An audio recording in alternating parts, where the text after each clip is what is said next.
नमस्कार, मैं हूं अमर फौजदार। स्वागत है आपका अमरनामा में। सुना है, कहानियां सच नहीं होती, कहानियों में सच होता है। तो चलिए मैं सुनाता हूं आपको एक मेरी ही लिखी हुई कहानी, हमसफ़र एक्सप्रेस। हमसफ़र एक्सप्रेस सिर्फ कहानी का ही नाम नहीं है, ये उस ट्रेन का भी नाम है जो हर दिन सुबह 6 बजे आगरा से दिल्ली की ओर चल पड़ती है। और मैं उन दिनों हर रोज़ की तरह उसी लास्ट डब्बे में अपना बैग और अखबार लिए सवार हो जाता था। सर्दियों के दिन थे तो ज़्यादातर लोग चुपचाप अपनी सीटों पर गर्म कपड़ों में जमे हुए बैठे रहते थे। एक बड़ी उदासी सी छाई रहती थी पूरे डब्बे में। बीच बीच में खांसने की आवाज़ ज़रूर इधर उधर से आ जाया करती थी।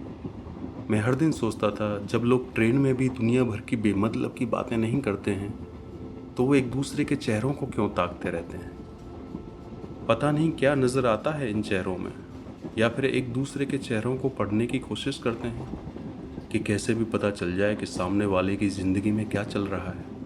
लेकिन रोज़ चेहरे बदल जाते थे, कुछ मायूस तो कुछ थके हुए तो कुछ खिले हुए।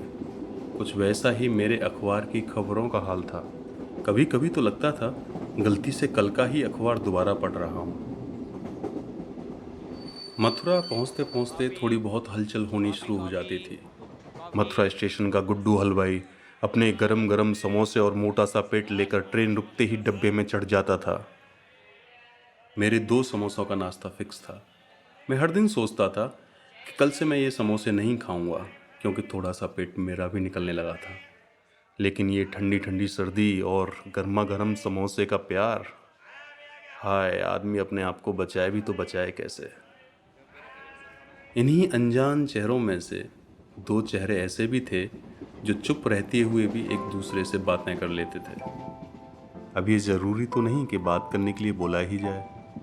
नाम मुझे दोनों में से किसी का भी पता नहीं। वो मुझे हमेशा उसी खिड़की वाली सीट पर चुपचाप बैठे हुए मिलती थी। हालांकि मैं उम्र का अंदाज़ा तो ठीक नहीं लगा पाता, फिर भी एक नंबर पकड़ूं तो उसकी उम्र होगी 20-21 साल। वो ऐसे बैठी रहती थी कि अगर टीटी रामेश्वर भी आ जाए तो उसके मोटे चश्मे से झांकती हुई उसकी बड़ी बड़ी आंखों को भी दिखाई न पड़े। हालांकि वो लास्ट के 2 डब्बों में कम ही आता था, क्योंकि उसे पता था कि इन डब्बों में सिर्फ लोकल चटर पटर जनता ही भरी रहती है। अगर टिकट नहीं भी हुई तो पैसे तो देने से रहे, बाकी फालतू की रिश्तेदारी निकालकर 2-4 चाय और पी जाएंगे। लेकिन कुछ तो बात थी मथुरा की ठंडी हवाओं में, जो उसकी इस गहरी खामोशी को तोड़ देती थी। ट्रेन ने मथुरा के स्टेशन को छुआ नहीं और वो कली से फूल बनी नहीं। उसकी आंखें चारों तरफ किसी को ढूंढने लग जाती थी। खैर, वो एक सुंदर सा लड़का था जो दिल्ली की किसी एक फार्मा कंपनी में ट्रेनिंग कर रहा था। उसको डेनिम की जीन्स और जैकेट से बहुत प्यार था। कंधे पर बैग लटकाए हुए जब वो उसके सामने हाजिर हो जाता था, तब कहीं जाकर उसकी आंखें डोलना बंद करती थी। वो कंधे पर अपना बैग टांगे उसकी सीट के आसपास ही खड़ा रहता था। अगर कभी उसके बगल वाली सीट भी खाली हो जाती, तब भी वो वहां जाकर नहीं बैठता था, क्योंकि उसे पता था कि बगल वाली सीट से वो उसको ठीक से नहीं देख पाएगा। वो ज़रूर सोचती होगी कि कैसा लड़का है ये, न कुछ बोलता है न कुछ कहता है। मैं इतनी भी सुंदर तो नहीं कि कोई हर दिन मुझे लगातार ऐसे ही देखता रहे। मैं कह नहीं सकता उसने ये सोचा होगा कि नहीं, लेकिन मैं ये सब क्यों सोच रहा था। सोचते सोचते अखबार भी मेरे हाथ में सिर्फ एक कटी हुई पतंग की तरह उलझ कर रह जाता था। तो कुछ लोग मौका देखकर पढ़ने के लिए मुझसे मांग लेते थे। मुझे याद भी नहीं कि कितने अनजान चेहरों ने मुझसे अखबार मांग कर अपना टाइम काटा था। लेकिन एक दिन उसने मुझसे अखबार मांग लिया और उसका चेहरा मुझे हमेशा के लिए याद रह गया। किसका चेहरा? खैर, लड़का क्यों पढ़ने लगा अखबार? क्या रखा है इस अखबार में? सब कुछ तो बासी है, पुराना है। वैसे भी उसकी ज़िंदगी तो उसके सामने वाली सीट पर थी।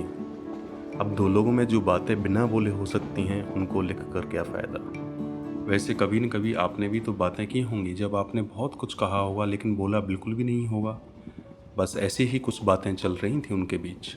इसलिए तो वो अपनी आंखों को खिड़की से बाहर भागते हुए पेड़ों पर टिका देती थी, और खिड़की से आती हुई ठंडी हवा उसकी आंखों को पानी से भर देती थी। उसकी एक आदत बन गई थी, जैसे ही उसको अपनी पसंदीदा सीट मिलती थी, उसके बाद ही वो अपने बैग से टिफ़िन निकाल कर नाश्ता करने लगता था।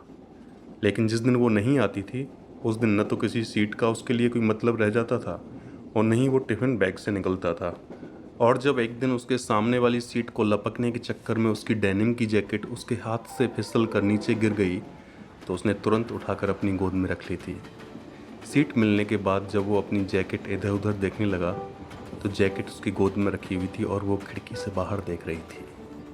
उसके चेहरे पर हल्की सी मुस्कुराहट डोल गई और वो भी खिड़की से बाहर ओस में ढके हुए भागते पेड़ों को देखने लगा था।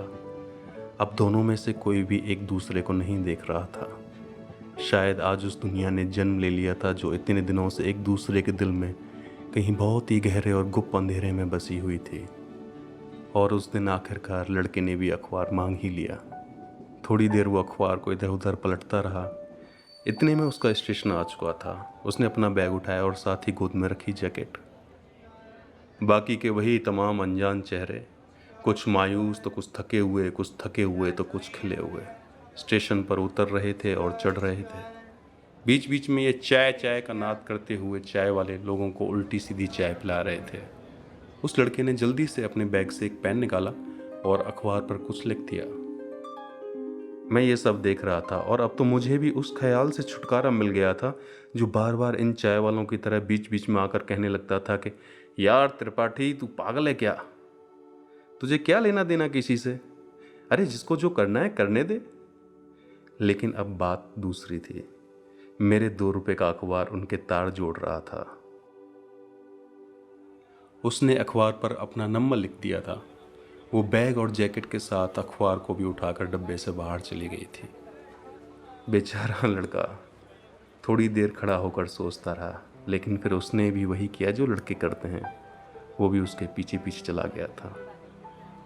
लड़का मेरी उम्मीदों पर खरा उतरा। वो डब्बे के दरवाजे पर खड़ा था और वह प्लेटफॉर्म पर नीचे। जैकेट अभी भी उसी के पास थी। जैसे ही ट्रेन ने हॉर्न मारा वो तुरंत अंदर भाग कर आया और अपना बैग उठाकर बाहर चला गया। वो भी ट्रेन से उतर गया था। मेरा अखबार भी अब उनके पास चला गया था और मेरा मन भी। ट्रेन चल पड़ी थी। वैसे भी ट्रेन कहाँ किसी के लिए रुकती है। और जिंदगी भी तो कुछ ऐसी ही है। ट्रेन धीरे धीरे दोनों को पीछे छोड़ती जा रही थी।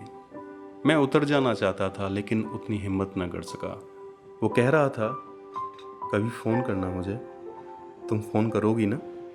उसने कोई जवाब न दिया, बस वो मुस्कुरा कर रह गई थी और उसकी यही हल्की सी मुस्कुराहट मुझे चलती ट्रेन से दिखाई पड़ी थी। बाकी तो मैंने ये खुद से सोचा था। और वैसे भी क्या ही कहा होगा उसने, शायद यही कहा होगा, मैं तो देखना चाहता था कि वो डेनिम की जैकेट उसके पास वापस आई या नहीं। क्या लगता है आपको, कभी उस लड़की ने इस लड़के को फ़ोन किया होगा? या फिर दोनों कभी ट्रेन के बाहर भी मिले होंगे? ऐसे कहाँ कोई किसी को मिलता है। मैं रास्ते भर ये सब सोचता रहा, लेकिन अभी भी सिर्फ वो एक जैकेट का एक ख्याल मेरी इस सोच की धज्जियाँ उड़ा देता था। लेकिन असल में हुआ कुछ और। सब कुछ वैसा ही था। वही अनजान चेहरे, वही गुड्डू के गर्मा गर्म समोसे और टीटी रामेश्वर के कभी कभी के फालतू के चक्कर। लेकिन वो जैकेट फिर दिखाई न दी। अब वो लड़का सामने वाली सीट पर नहीं बैठता था। उसके लिए पहले से ही बगल वाली सीट रिजर्व रखी जाती थी। और बातें सिर्फ इतना हो गया था कि जो पहले बिना बोले की जाती थी अब उनको शब्द मिल गए थे। लेकिन मेरा हमसफ़र तो वही 2 रुपए का अखबार।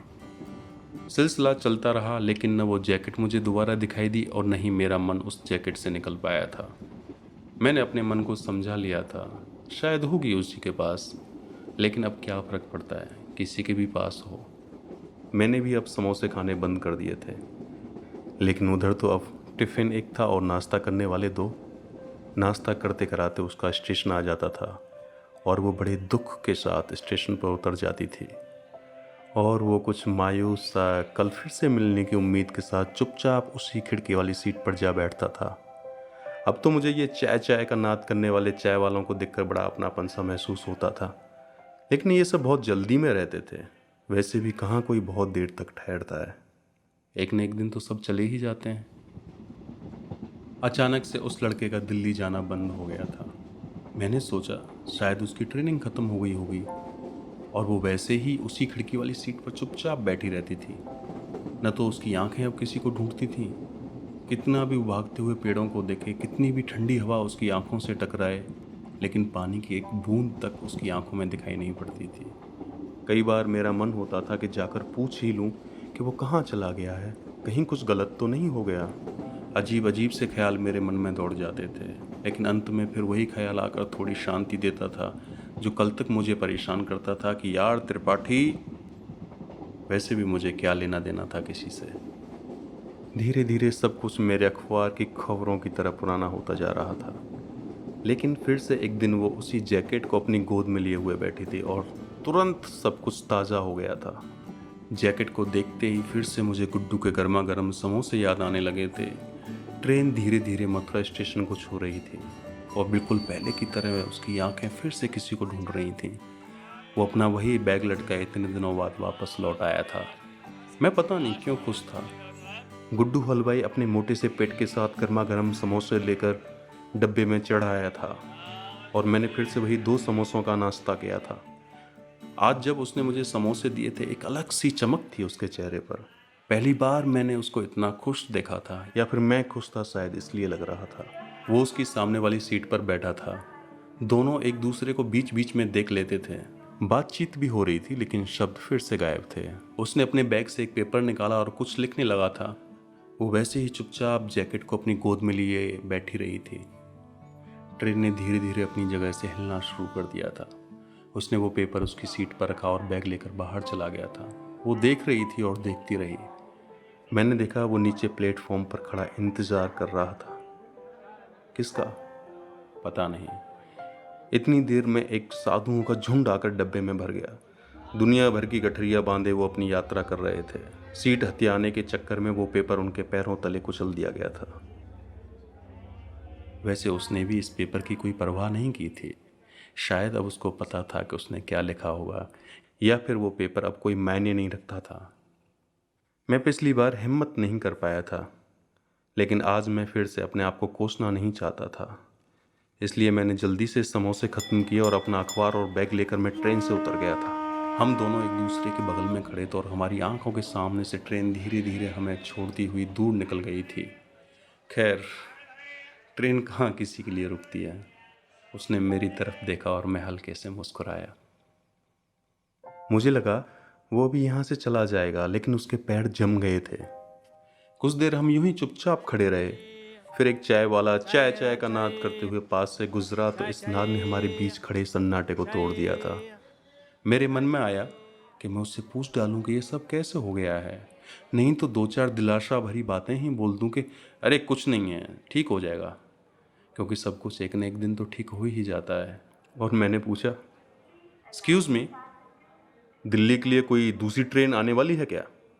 उसने कहा, अभी तो गई है। इस बार उसने मुझे मौका दे दिया था और फिर मैं जो पूछना चाहता था वही पूछ डाला। फिर तुम क्यों नहीं गए उसमें? उसने थोड़ी देर के लिए मेरी तरफ देखा और फिर अपनी घड़ी में देखते हुए बोला, दूसरी ट्रेन आने वाली है 15 मिनट में। दूसरी ट्रेन आ चुकी थी। हम दोनों ट्रेन में चढ़ गए और फिर हमने ट्रेन में दुनिया भर की बहुत सी बेमतलब की बातें की। बातों बातों में ही उसने बताया था कि वो दिल्ली की किसी एक फार्मा कंपनी में ट्रेनिंग कर रहा है और आज उसका आखिरी दिन है। खिड़की से आती हुई ठंडी हवा अब थोड़ी गर्म और बदबूदार हो गई थी। सब लोगों ने अपना सामान समेटना शुरू कर दिया था और हम दिल्ली पहुंच चुके थे। पूरे रास्ते भर मैं मन ही मन सोचता रहा था कि उस जैकेट के बारे में पूछ लूं, लेकिन हिम्मत ही नहीं हुई। मैं जितना खुश था उतना ही दुख कहीं मेरे मन में पसरने लगा था। मैं अपने उस ख्याल से काफ़ी डर चुका था, लेकिन जब हमारे रास्ते प्लेटफॉर्म से अलग होने वाले थे, मैं और खुद को रोक नहीं पाया और मैंने पूछा, ज्ञानेंद्र, तुमने अपनी जैकेट नहीं मांगी उससे? वो ये मेरा सवाल सुनकर थोड़ी देर के लिए ठिठक गया था और फिर बोला कि आप मेरे साथ नाश्ता करेंगे? नाश्ता करके चले जाना। जिस भाव से उसने बोला था, मैं सुनकर न तो ना ही कह पाया और न ही हाँ। हम वहीं निज़ामुद्दीन स्टेशन के प्लेटफॉर्म नंबर 16 की एक बेंच पर बैठकर नाश्ता करने लगे थे। अमरीदाबाद राजधानी आकर ही रुकी थी कि चारों तरफ कुली मक्खियों की तरह भिनभिनाने लगे थे और उनके भिनभिनाने में से कुली कुली की आवाज़ आकर कानों से टकराती थी। मैं नाश्ता करते करते सोचता रहा कि मैं भी कहाँ उससे कुछ मांग पाया था। जो उसके पास था वो उसके पास ही रह गया, और जो मेरे पास था उसकी यादें तो अभी भी कहीं न कहीं किसी कोने में पड़ी मिल जाती हैं। मुझे वो सब याद आ रहा था जब आखिरी बार मैं उससे मिलने गया था। मैं उसके घर के बाहर खड़ा था। वो अपनी माँ को झूठ बोलकर मुझसे मिलने आई थी, और फिर हम वहीं आसपास थोड़ा घर से दूर सड़कों पर घूमते रहे थे। उसने कभी नहीं कहा था कि तुम ये वापस ले जाओ। अगर वो ये भी कह देती तो एक मांग हो जाती। अब क्या फ़र्क पड़ता है, चाहे वो एक जैकेट हो या मिठाई का डब्बा। प्यार में मांग होती ही कहाँ है। सोचते सोचते कब नाश्ता ख़त्म हो गया था पता ही नहीं चला। हम दोनों ने एक दूसरे को थैंक यू कहा और अपने अपने रास्ते पर निकल गए थे। जब स्टेशन के बाहर रिक्शे वाले ने पूछा कि अंकल कहाँ जाओगे, अचानक से एक ख्याल आया और मैंने खुद से पूछा कि यार त्रिपाठी, तेरी उम्र क्या है। हालांकि मैं उम्र का अंदाज़ा ठीक नहीं लगा पाता, फिर भी एक नंबर पकड़ूं तो होगी लगभग 50। पता नहीं इसके बाद क्यों मैंने हमसफ़र एक्सप्रेस से जाना छोड़ दिया था। हमसफ़र एक्सप्रेस चलती रही और आज भी चल रही है। पता नहीं उस खिड़की वाली सीट पर से अब कौन बाहर भागते हुए पेड़ों को देखता है। मुझे नहीं मालूम यह कहानी कितनी सच है, क्योंकि कहानियाँ सच नहीं होती, कहानियों में सच होता है। इस कहानी को सजाया है म्यूजिक और साउंड से अपराजिता सेन ने। आपको यह कहानी कैसी लगी कमेंट बॉक्स में लिखकर बताएं, और साथ में ही लाइक कर दें, शेयर कर दें, सब्सक्राइब कर दें, क्योंकि फिर मुलाकात होगी आपसे एक नई कहानी के साथ अगले हफ्ते। आपने इतने प्यार से सुना उसके लिए बहुत बहुत शुक्रिया।